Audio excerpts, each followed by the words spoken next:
जम्मू कश्मीर से इस वक्त एक बड़ी खबर सामने आ रही है। शोपियां के फेरीपुरा में एनकाउंटर, 2 मिलिटेंटों के छुपे होने का इम्कान जाहिर किया जा रहा है। जराए के हवाले से आपको ये खबर बता रहे हैं। शोपियां के फेरीपुरा में एनकाउंटर जारी है। 2 मिलिटेंटों के छुपे होने का इम्कान जताया जा रहा है। जराए के हवाले से ये खबर आप तक पहुंचा रहे हैं। शोपियां के फेरीपुरा में इस वक्त एनकाउंटर जारी है। हमारे नुमाइंदे इरशाद मलिक इस वक्त हमारे साथ जुड़ चुके हैं। इरशाद, एनकाउंटर के हवाले से अपडेट बताएं। मुनज़्ज़ा, ये पिछले 10 घंटों में ये दूसरा बड़ा एनकाउंटर शुरू हो चुका है जो फेरीपुरा गांव है शोपियान का। तो वहां पे ये एनकाउंटर शुरू हो चुका है कि वहां पे ये बताया जा रहा है कि सोर्स से हमें पता चल रहा है कि वहां पे एक हिजबुल मुजाहिदीन का टॉप कमांडर अशरफ मौलवी छुपा हो सकता है, जिसकी तलाश पिछले 6 सालों से पुलिस सिक्योरिटी फोर्सेस कर रही है। लेकिन मुनज़्ज़ा, आज सुबह ही 3 मिलिटेंट को यहाँ पे मार गिराया गया है और उसके तुरंत बाद इस गांव का भी कॉर्डन ऑफ किया गया था। तो 34 RR जो है, इनको मुस्तदिका इतला मिली है कि 2 जगहों पे कुछ 4 से 5 मिलिटेंट छुपे हुए थे, जिसमें 3 मिलिटेंटों को मार गिराया गया। लेकिन यहाँ पे जो अभी फेरीपोरा में जो एनकाउंटर शुरू हो चुका है, तो अभी ये जारी है एनकाउंटर। वहाँ पे तलाशी अभियान जो है उसकी शुरुआत हो चुकी है। फिलहाल इंतजार है कब तक ये एनकाउंटर चलेगा और उसके बाद ही हमें जो मैंने बताया आपको कि हमें जो है जराया से ये खबर मिली है कि अशरफ मौलवी वहाँ पे छुपा हो सकता है। बिल्कुल। और इरशाद, पिछले 24 घंटों की अगर बात करें तो फोर्सेस ने कई बड़े एनकाउंटर ऑपरेशन जो है अंजाम दिए हैं। देखिए मुनज़्ज़ा, इसमें सबसे बड़ी बात यह है कि आज जो 3 मिलिटेंट सुबह मारे गए थे, उनमें से जो 1 मिलिटेंट है हाल ही में जो लाल बाजार में एक बिहार के एक व्यक्ति की हत्या कर दी गई थी, उसमें मुलव्वस पाया गया है, क्योंकि ट्वीट के जरिए IG कश्मीर ने इस बात की जानकारी दी। तो कहीं ना कहीं ये सिक्योरिटी एजेंसी के लिए बहुत बड़ी कामयाबी है। लेकिन जहाँ पे अभी ये फेरीपोरा में जब दूसरा एनकाउंटर शुरुआत हो चुकी है और यहाँ पे अगर अशरफ मौलवी की मौजूदगी हो, तो ये बहुत बड़ी कामयाबी से इस बात को ताबीर किया जाएगा, क्योंकि पिछले 10 घंटों में ये दूसरा बड़ा ऑपरेशन है सिक्योरिटी फोर्सेस की तरफ से। बिल्कुल इरशाद, बेहद शुक्रिया आपका।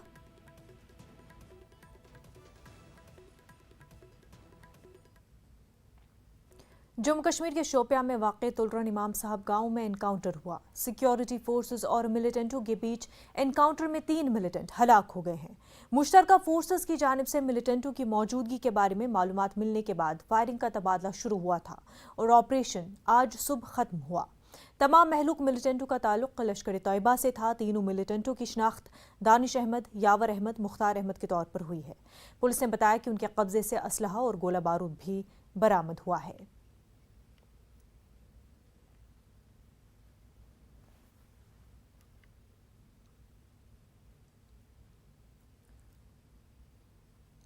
दिल्ली में एक मुश्तबा पाकिस्तानी दहशतगर्द को गिरफ्तार किया गया है। दिल्ली पुलिस की स्पेशल सेल ने उसे लक्ष्मी नगर इलाके से गिरफ्तार किया है। गिरफ्तार किए गए पाकिस्तानी शहरी की शिनाख्त मोहम्मद अशरफ की हैसियत से की गई है। वो जाली शिनाख्ती कार्ड के साथ हिंदुस्तानी शहरी के तौर पर दिल्ली में रह रहा था। उससे हासिल जानकारी पर AK-47 और दीगर हथियार और गोला बारूद भी जब्त किए गए हैं।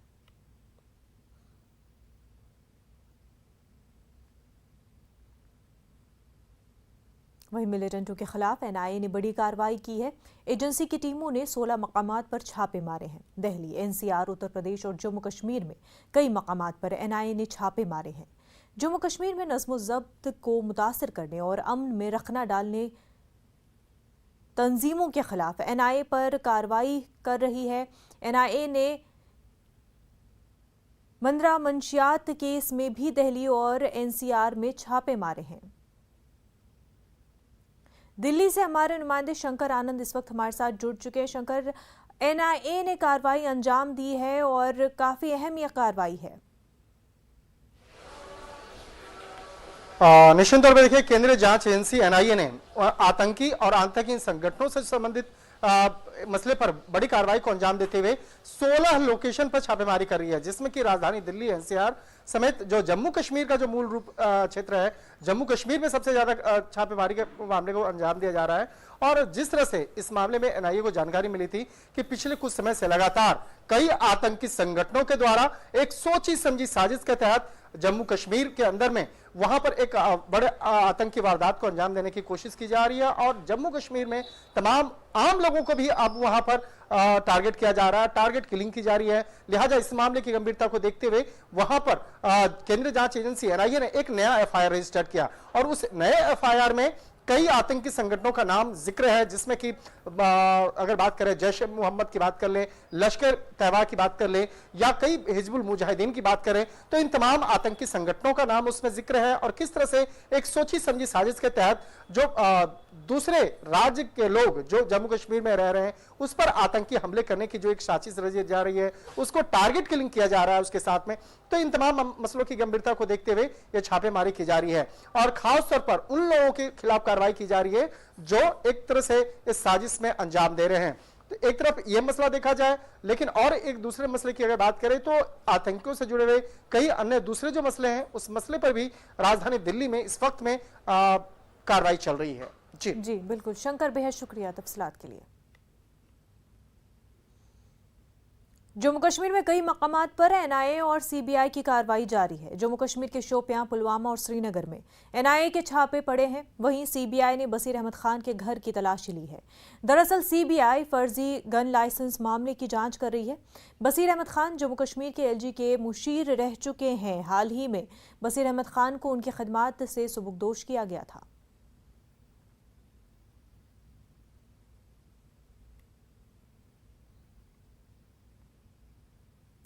हमारे साथ इस वक्त हमारे नुमाइंदे शबीर जुड़ चुके हैं। शबीर, एनआईए की कार्रवाई हुई है और बसीर अहमद खान के घर भी छापा मारा गया है।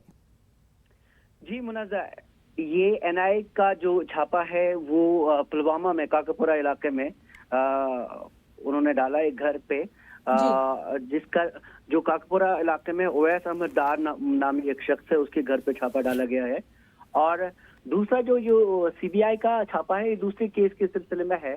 ये गन लाइसेंस का एक बड़ा रैकेट जम्मू कश्मीर में सामने आया था और उस सिलसिले में बसीर अहमद खान जो साबिक एडवाइजर थे, मुशीर थे गवर्नर के, लेफ्टिनेंट गवर्नर के, और उनके घर पे सीबीआई की ये कार्रवाई हुई है। वहां पे पूछताछ हुई है, सुबह सवेरे ये इतलात आई थी जी। और ये जो बसीर अहमद खान है इनको इसी केस के सिलसिले में हाल ही में रिलीव किया गया था, उनको हटाया गया था एडवाइजर के ओहदे से। तो उस सिलसिले में ये दो अलग अलग कार्रवाइयां हुई हैं। एक एनआईए का वो ओजीडब्ल्यूज को लेके एक मामला है, उसमें पुलवामा में छापामारी हुई है और यहाँ श्रीनगर में पूछताछ यहाँ पे हुई है बसीर अहमद खान के यहाँ। जो पूछताछ हुई है उससे कुछ इंफॉर्मेशन मिल पाई है शबीर? देखिए मुनाजा, ये जो सेंट्रल एजेंसीज की कार्रवाइयां होती हैं, ये इनका शाम के बाद ही अपने प्रेस नोट जारी करती है। तब तक इनके साथ कोई राब्ता नहीं रहता उनके साथ। हालांकि कुछ लोकल ऑफिसर्स रहते हैं, लेकिन वो भी इन मामलों पे खामोशी रहते हैं तब तक। लेकिन केसेस दोनों हमें पता है, एक ओजीडब्ल्यू के सिलसिले में है जो ओवरग्राउंड वर्कर्स के सिलसिले में है, और दूसरा ये गन रैकेट का केस है। बिल्कुल शबीर, बेहद शुक्रिया आपका।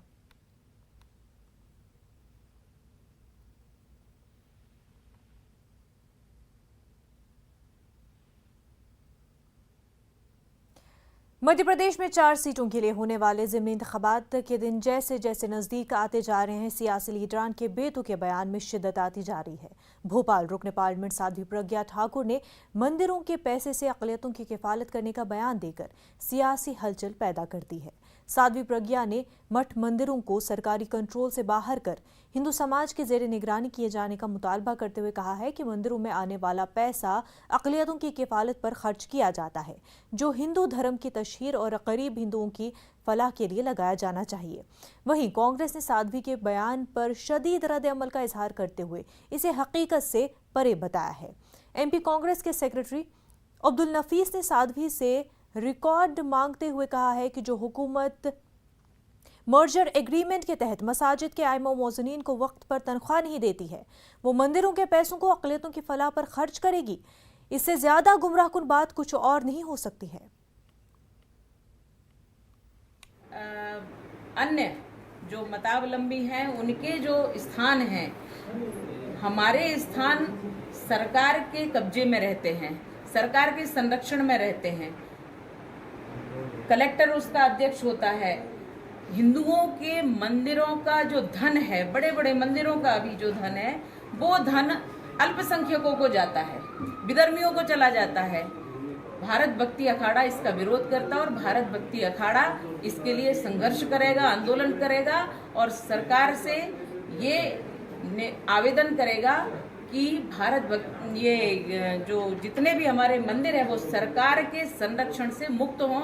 हिंदू स्वयं धर्मावलंबी जो लोग हैं वो स्वयं अपने मंदिरों का संरक्षण भी कर लेंगे, उनका विकास भी कर लेंगे और हिंदुओं की श्रद्धा का जो धन है जो वो दान में देते हैं वो हिंदुओं के विकास में लगना चाहिए। ये भारत भक्ति अखाड़े की विशेष तौर पर मांग है। देखिए, इनका सिर्फ काम, क्योंकि चुनाव हैं अभी मध्य प्रदेश में 5 जगहों के, अब इनके पास कोई मुद्दा तो है नहीं, सिर्फ धर्म की राजनीति, लोगों के जज्बात भड़का करके इस प्रकार के बयान देते हैं।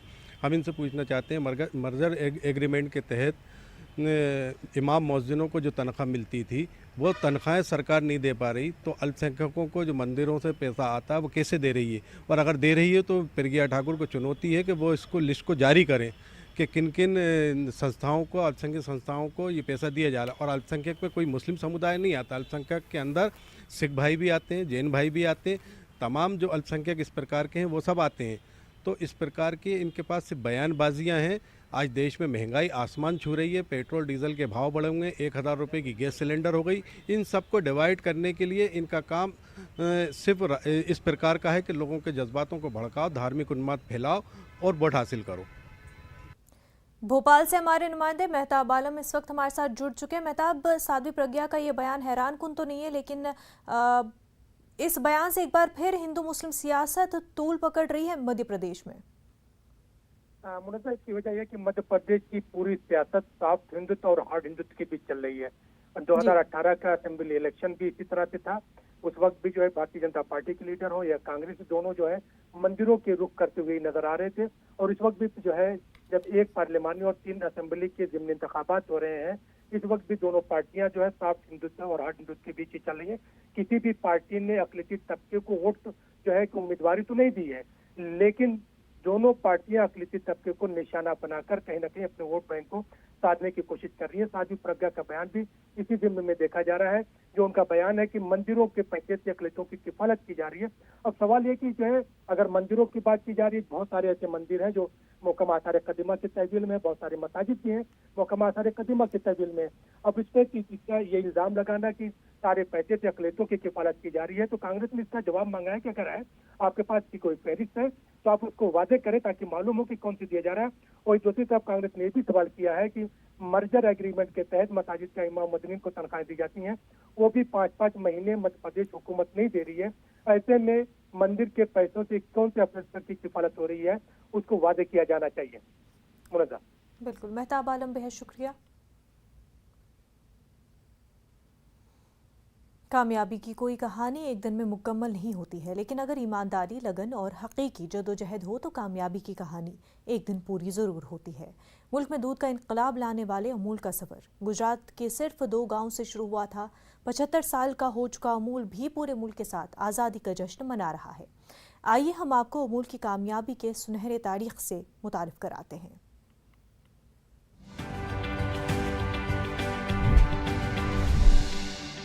सरदार पटेल की मदद से गुजरात में सहकारी आंदोलन दूर दूर तक फैल गया। किसान बढ़ चढ़कर गांव में दुग्ध सहकारी समितियां बनाने लगे। आनंद में खेड़ा जिला सहकारी दुग्ध उत्पादन संघ का प्रोसेसिंग प्लांट भी 1946 में स्थापित हो गया। किसानों को दूध की सही कीमत मिलने लगी। इस तरह 4 जनवरी 1946 को समरखा गांव में मोरारजी भाई देसाई के नेतृत्व में हुई पहली बैठक में सहकारिता का जो बीज बोया गया वो फलदार वृक्ष बन गया।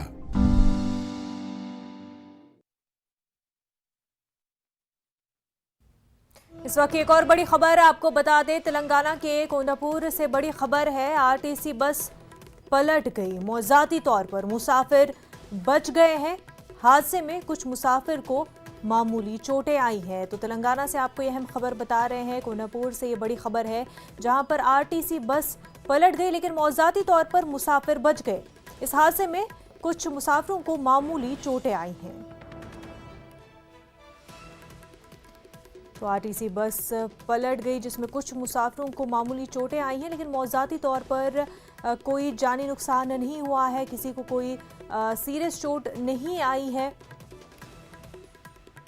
तेलंगाना के कोंडापुर से ये अहम खबर है, जहां पर आरटीसी बस पलट गई है। मौजाती तौर पर मुसाफिर बच गए हैं।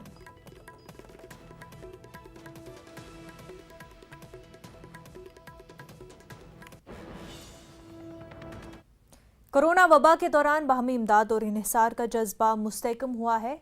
मुल्क इस वबा से मुत्तहिद होकर मुकाबला कर रहा है। टीकाकारी के ऐलान के बाद हम बेहतर ताउन करें, जिससे हम कोरोना को मात देने की जानिब कदम बढ़ा सके। नेटवर्क 18 इस मुहिम में कदम पर आपके साथ रहेगा। जब तक सभी महफूज नहीं होते तब तक कोई भी महफूज नहीं होगा। इसी सोच की बुनियाद पर हमारी मुहिम संजीवनी का मकसद है यकीनी बनाना है कि वैक्सीन पाना सभी हिंदुस्तानियों का हक है। ब्रेक के बाद आपका खैर मकदम है। कानपुर में आज समाजवादी पार्टी की विजय यात्रा है। इस यात्रा की शुरुआत खुद अखिलेश यादव करेंगे। 4 अजला में करीब 190 किलोमीटर का सफर तय किया जाएगा। कानपुर में आज से राष्ट्रीय अध्यक्ष समाजवादी पार्टी अखिलेश यादव विजय यात्रा की शुरुआत कर रहे हैं। ये 4 जिलों से होते हुए कानपुर देहात में खत्म होगी। कानपुर की बात की जाए तो कानपुर में ये तकरीबन 14 किलोमीटर का सफर तय करेगी और जिस तरह से इसमें 2 सभाएं भी होंगी, एक घाटमपुर में और कानपुर देहात में। हमारे साथ यहाँ पर देखिए किस तरह से लोग तैयारियाँ कर रहे हैं, समाजवादी पार्टी के लोग। आप देख सकते हैं यहाँ का नज़ारा। समाजवादी पार्टी के पदाधिकारी मौजूद हैं। हमारे साथ हसन रूमी जी मौजूद हैं। रूमी जी, किस तरह से ये यात्रा का क्या मकसद है जो आज से शुरू हो रही है? देखिए, आज गंगा जमनी तहजीब की विरासत को जिंदा रखते हुए समाजवादी पार्टी का विजय रथ का शुभारंभ आदरणीय माननीय अखिलेश यादव जी के द्वारा अब से थोड़ी देर के बाद होगा। आज समाजवादी पार्टी के सभी कार्यकर्ता यहाँ से संकल्प लेके जाएंगे कि अनुशासन में रहते हुए आने वाले 2022 के चुनाव में हम अपनी सरकार बनाएंगे और इस गूंगी बहरी जनता विरोधी, नौजवान विरोधी, किसान विरोधी, हर तरह से सारे जितने भी जनहित काम उसके विरोधी सरकार को हम आज यहाँ से उखाड़ फेंकने का संकल्प लेंगे। कौमी इंसानी हकूक़ कमीशन के यौम तासीस के प्रोग्राम में वज़ीर-ए-आज़म नरेंद्र मोदी खिताब कर रहे हैं। सीधा रुख करते हैं। मंत्री जी का धन्यवाद और आप सभी का हार्दिक धन्यवाद ज्ञापित करता हूं और भारत की इस पुण्य मातृभूमि को नमन करता हूं। जय Hind.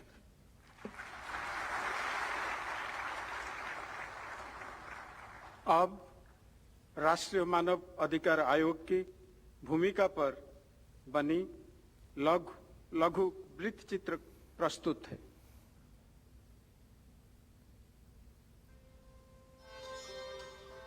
Human rights are the basic rights and freedoms that are guaranteed to all human beings from the moment a human life is born. The National Human Rights Commission was established on the 12th of October 1993. The statute under which it is established is the Protection of Human Rights Act.